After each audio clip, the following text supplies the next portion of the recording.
கர்த்தருடைய பரிசுத்த நாமத்திற்கு மகிமை உண்டாவதாக. ஹல்லேலூயா. உம்மை துதிக்கிறோம் இயேசுவே. நன்றி அப்பா, நன்றி அப்பா. எங்களுடைய ஆவி, ஆத்மா, சரீரத்தை உம்முடைய பரிசுத்த இரத்தத்தால் கழுவி எங்களை பரிசுத்தப்படுத்தும். ஹல்லேலூயா. ஜாதிகளே எல்லோரும் கர்த்தரை ஏகமாய் துதித்து போற்றி பாடுங்கள். ஜாதிகளே எல்லோரும் கர்த்தரை ஏகமாய் துதித்து போற்றி பாடுங்கள். தேவனளித்த நன்மை பெரியதே, தேவனளித்த நன்மை பெரியதே, கர்த்தரின் உண்மை என்றும் மாறிடாததே, கர்த்தரின் உண்மை என்றும் மாறிடாததே. இன்றை தினம் கூடி உம்மை போற்றி பாட இந்தளித்திருந்தன் கிருபை. இன்றை தினம் கூடி உம்மை போற்றி பாட இந்தளித்திருந்தன் கிருபை. இயேசுவின் நாமத்தை உயர்த்திடுவோம், என்றும் அவர் தூதி பாடி மகிழ்வோம். இயேசுவின் நாமத்தை உயர்த்திடுவோம், என்றும் அவர் தூதி பாடி மகிழ்வோம். ஜீவன் சுகம் மேலன் யாவும் இயேசு தந்தார், சேதமின்றி என்னை காத்தாரே. ஜீவன் சுகம் மேலன் யாவும் இயேசு தந்தார், சேதமின்றி என்னை காத்தாரே. ஜீவிய பாதையில் தேவை தந்து ஜெய கீதம் பாட ஜெயமளிப்பார். ஜீவிய பாதையில் தேவை தந்து ஜெய கீதம் பாட ஜெயமளிப்பார். பாவசாப ரோகம் முற்றும் என்னில் நீக்கி சாவு பாயம் யாவும் போக்கினார். சோதனை வேதனை சூழ்கையிலே சோர்ந்திடாமல் தாங்க பலனளிப்பார். ஜாதிகளே எல்லோரும் கர்த்தரை ஏகமாய் துதித்து போற்றி பாடுங்கள். ஜாதிகளே எல்லோரும் கர்த்தரை ஏகமாய் துதித்து போற்றி பாடுங்கள். அப்போஸ்தலர் 7வது அதிகாரம் 55வது வசனம். அவன் பரிசுத்த ஆவியினாலே நிறைந்தவனாய் வானத்தை அண்ணாந்து பார்த்து தேவனுடைய மகிமையையும் தேவனுடைய வலது பாரசத்தில் இயேசுவானவர் நிற்கிறதையும் கண்டு. Let's read Acts chapter 7 and verse 55. But he, being full of the Holy Ghost, looked up steadfastly into heaven and saw the glory of God and Jesus standing on the right hand of God. ஆமென். எந்த சூழ்நிலையிலே ஸ்தேவான் பரிசுத்த ஆவியினாலே நிறைந்தார் என்று நீங்கள் பார்க்கும் பொழுது அவர் அநேக காரியங்களை பரிசுத்த வேதாகமத்திலிருந்து இந்த பழைய ஏற்பாட்டின் காரியங்கள் எல்லாத்தையும் ஆபிரகாமிலிருந்து மோசே இஸ்ரவேல் ஜனங்களை தேவன் எப்படி வழி நடத்தினார் என்றெல்லாம் அவர் சொல்லிக்கொண்டே வருகிறார்.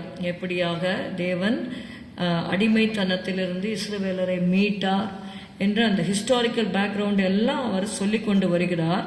ஆனாலும் ஜனங்கள் அவ்வளோ சத்தியங்கள் சொல்லிக்கொண்டே வருகிறாரு. ஆனால் ஜனங்கள் உணர்வடையாமல் அதை கேட்டு மனது இழகாமல், இங்கே யோசியா என்கிற ராஜாவை குறித்து பழைய ஏற்பாட்டில் நீங்கள் பார்த்தீங்கன்னா கர்த்தருடைய வார்த்தைகளை கேட்கும் பொழுது அவனுடைய மனம் இழகி என்று நம்ம வாசிக்கிறோம். மனம் இழகி அவன் தன்னை தாழ்த்துகிறான் என்று சொல்லி நம்ம வேதத்தில் வாசிக்கிறோம். ஒரு ராஜா தன்னை தாழ்த்துகிறான் கர்த்தருடைய வசனத்தை கேட்கும் பொழுது. ஆனால் இங்கே பார்க்குறோம், இந்த இஸ்ரவேல் ஜனங்கள் யூதர்கள் பார்க்கும்பொழுது அவங்க சத்தியத்தை கேட்டுட்டு தாழ்த்தவே இல்லை. அவங்க இருதயம் கடினப்பட்டே இருந்தது.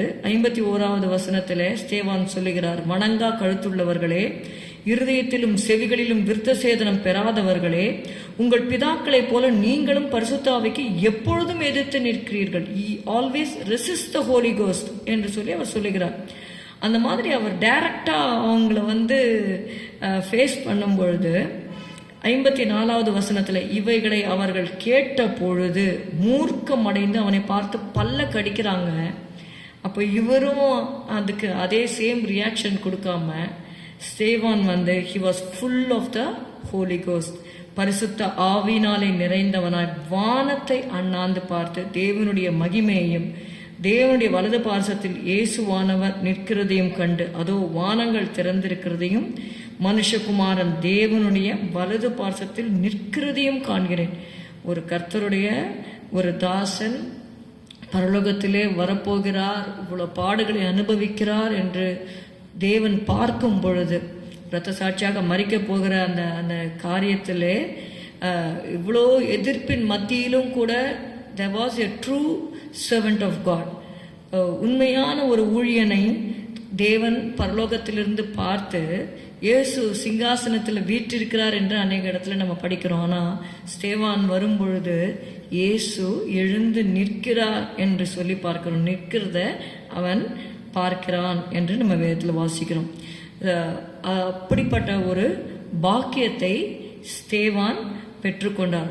What was the character of Stephen? இந்த ஸ்தேவானை குறித்து சில காரியங்கள் வேதத்தில் எழுதப்பட்டிருக்கிறது, அதை நம்ம பார்க்கலாம்.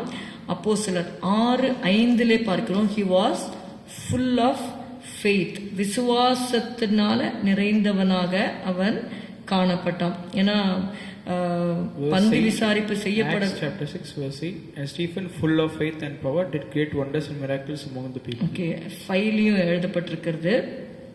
அதாவது விசுவாசத்தினால நிறைந்த ஒரு சிலரை ஏற்படுத்தணும் அப்படின்னு சொல்லி அவங்க வந்து பந்தி விசாரிப்புக்கு அவங்க வந்து they wanted to ordain some people.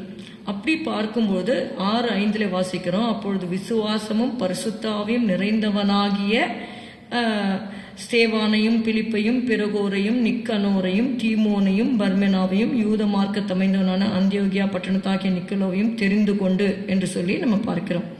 Read that 5th verse, starting part. And the saying pleased the whole multitude, and they chose Stephen, a man full of faith and of the Holy Ghost. Okay, full of faith and of the Holy Ghost.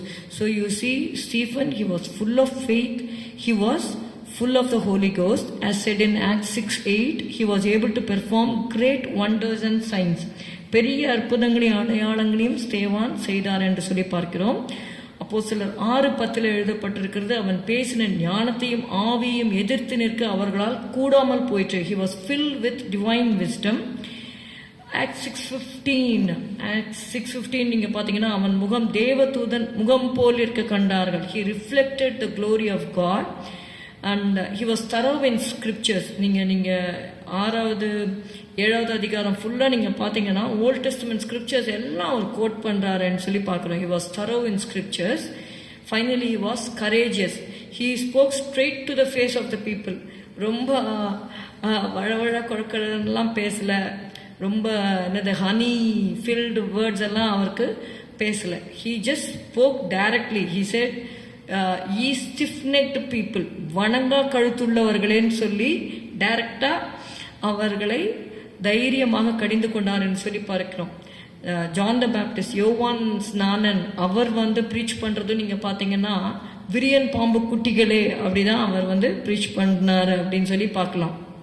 So சத்தியத்தை சத்தியமாக சொல்லும் பொழுது அப்போஸ்தலனாகிய பவுல் சொல்லுகிறார், நான் சத்தியத்தை சொன்னதுனாலே சத்துருவானேனோ. Sometimes the worldly people they cannot understand the truth. இயேசுவே சொன்னாரு, ஒருவனுக்கு சத்துருக்கள் அவன் வீட்டாரேன்னு சொன்னாரு, நீங்க என் நிமித்தம் எல்லாராலும் பகைக்கப்படுவீர்கள் என்று சொன்னாரு. அப்படியாக அதற்காக சத்தியத்தை சொல்லாமல் அவர்கள் நம்மளுக்கு அவங்க ஒரு அடிச்சோடு வைத்து விட்டு சென்றிருக்கிறாங்க.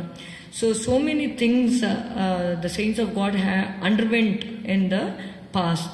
அப்படிப்பட்டவர்களை தேவன் எப்படி திருப்தி ஆக்கினார்னா, அந்த பரலோக காட்சிகளை கொடுத்த தேவனுடைய மகிமையை அவர்கள் காணும்படி செய்தார். அதனால தான் அவர் மரிக்கும் போது கூட நீங்க பாத்தீங்கன்னா 59 கர்த்தராகி இயேசுவே என் ஆவியை ஏற்றுக்கொள்ளும் என்று சொல்லுகிறார். 60வது வசனம், அவனோ முழங்கால் படியிட்டு, ஆண்டவரே இவர்கள் மேல் இந்த பாவத்தை சுமத்தாதிரும் என்று மிகுந்த சத்தமிட்டு சொன்னான். இப்படி சொல்லி நித்திரையடைந்தான் சொல்லி பார்க்கிறோம். அப்படியாக இந்த ஸ்தேவானுடைய கேரக்டர்ஸ், அந்த அப்படிப்பட்ட நல்ல குணாதிசயங்களை இந்த நாளில் நம்ம தேவனத்தில் கேட்போம். நமக்கு விரோதமாக ஜனங்கள் எழுந்திருக்கும் பொழுது, நிந்தையாய் பேசும் பொழுது, சத்தியத்துக்கு விரோதமாக அவர்கள் செயல்படும் பொழுது, நம்ம பரலோகத்தை பார்க்க, இயேசுவின் முகத்தை பார்க்க தேவன் நமக்கு கிருபை தரும்படியாக ஜெபிக்கலாம். ஸ்தோத்திரம் அப்பா, உம்மை துதிக்கிறோம். ஸ்தேவானை எங்களுக்கு முன்பாக வைத்ததற்காக ஸ்தோத்திரம் அப்பா. He never reacted in a bad way, but he was able to look to the Lord in the heavens. He was able to see heavenly vision, Father. He was full of Holy Ghost. Hallelujah. He was filled with wisdom. He was thorough in scriptures. And அவரே ஸ்தோத்திரம், he was full of faith. And அவரே ஸ்தோத்திரம், he was courageous. And அவரே அநேக குணாதிசயங்களை அவருடைய வாழ்க்கையில் நாங்கள் பார்க்குறோம். எங்களுக்கு இப்படிப்பட்ட குணாதிசயங்களை தந்து எங்களையும் சபையார் ஒவ்வொருவரையும் நீங்கள் ஆசீர்வதிங்க. இயேசுவின் நாமத்தில் பிதாவே, ஆமேன். என் ஆத்துமாவே கர்த்தரை ஸ்தோத்திரி, என் முழு உள்ளமே அவருடைய பரிசுத்த நாமத்தை ஸ்தோத்திரி. என் ஆத்துமாவே கர்த்தரை ஸ்தோத்திரி, கர்த்தர் செய்த சகல உபகாரங்களையும் மறவாதே. Good morning. Have a good day. God bless you.